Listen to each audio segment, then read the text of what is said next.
So this is GED Math Review, and we're going to go over some vocabulary words real quick that we might see on the GED test.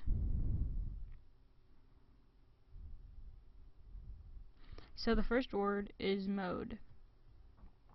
Mode, the definition of mode is the number that appears most often.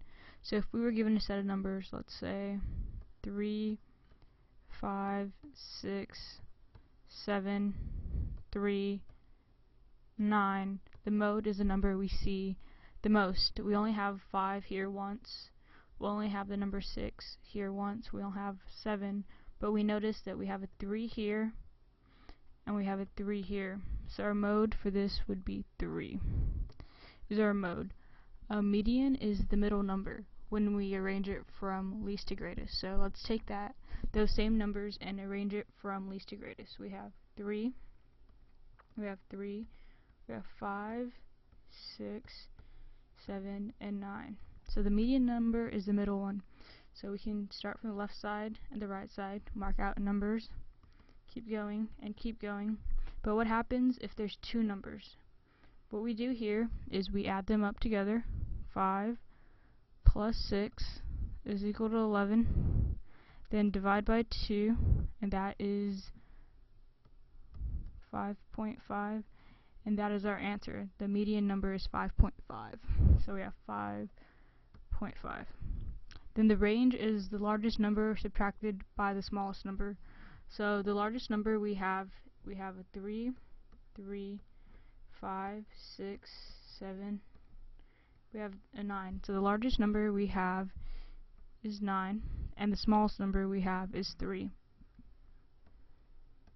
So what we do is 9 minus 3, which is equal to 6. The next one we have is average. It's when we add up all our numbers and divide by the number of numbers. So let's see. We have 3, 3, 5, 6, 7, and 9. So 3 plus 3 right here is 6. 6 plus 5 is equal to 11. Plus 6 is 17. Plus 7 is 24. Plus 9 is 29. 33. So we have 33. And I said it's divided by the number of numbers. So how many numbers do we have? We have 1, 2, 3, 4, 5, 6. So by 6, which is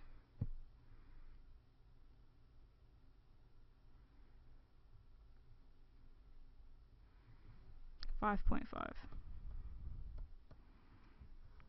Alright, so on the GED test, this is how you might see it. Identify the mode, median, range, and mean of the data set that includes 60, 80, 70, 70, 50, 100.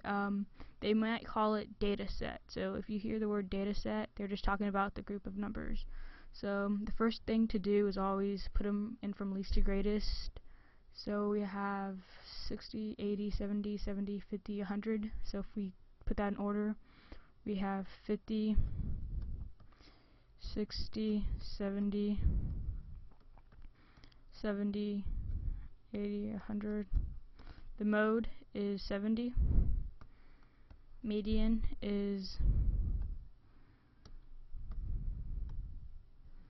70. The range is 100, the biggest number, minus the smallest number, which is 50. So our range is 50.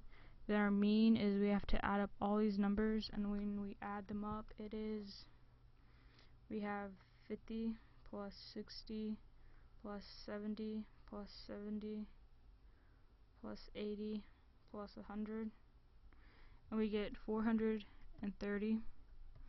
Then we divide it by the numbers we have. We have 1, 2, 3, 4, 5, 6. So we divide by 6, and when we do that, we get 71.66. So our answer is 71.6. Alright, so this is an overview of what we've done so far. Week 3, we did distribution and solving equations. Week 4, we did inequalities, plotting points, graphing lines. And week 5, we did slope of a line and we did graphing lines. So week 3, all we did was we noticed when a number is up against the parentheses, we have to multiply it to everything that's inside the parentheses. So we know 3 times x is 3x, and we know 3 times 5 is a positive 15. Alright, we know x times x is equal to x squared, and we know x times 7 is equal to 7x. Then we know to solve these, we want to just say x is equal to some number. So we want to get x by itself, and to do that we have to subtract 5.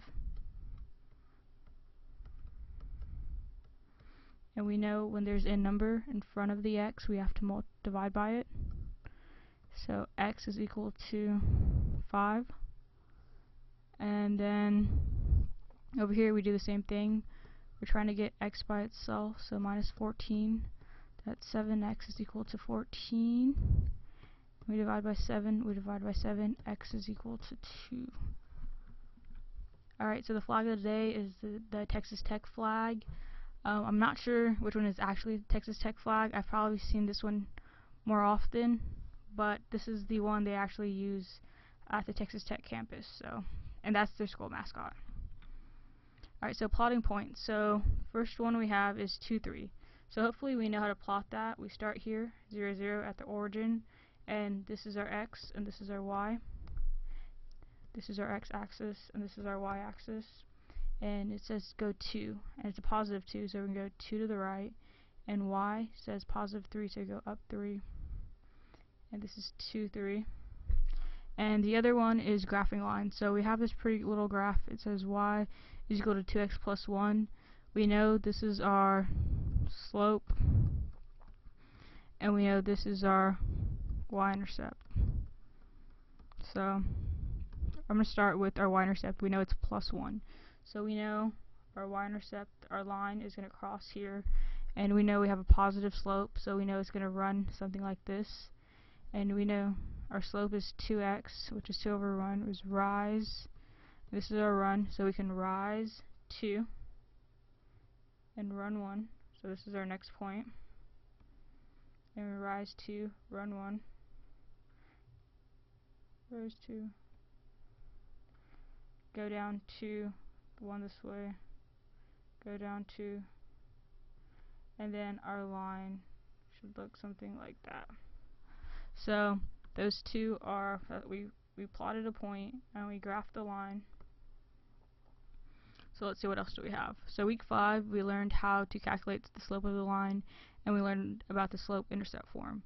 So first let's find the slope of these two numbers. We're given 2, 3 and 5, 3, 5.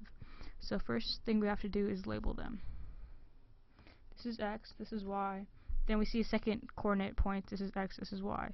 But once we get the second point, we have to go back and say this is x1, this is y1, and if this is the first set, this must be the second set.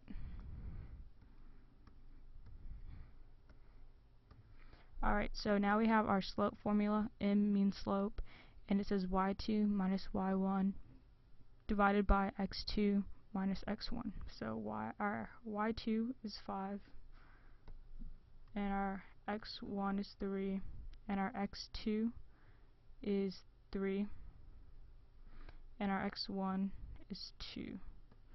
So it is 5 minus 3 is 2, and 3 minus 2 is 1, so our slope is equal to 2. So m is equal to 2. So now that we know that, we can actually figure out the actual line from that. So first we can plot the point 2, 3 here. We have it right here. And then we have our next point 3, 5 right here. And we know our slope is 2. We're going up 2, so we can go down 2 and 1 to the left, go down 2 and 1 to the left, and our y-intercept happens at -1. So if we had to draw the line, it would be something like this. And we know our slope, m is 2, so if we were trying to figure it out, it would be y is equal to, where the m is, we'd put 2x plus, and b is our y-intercept, and we know it's happening at -1, so b is equal to -1, so I'd put plus a -1, which is really just equal to y is equal to 2x minus 1.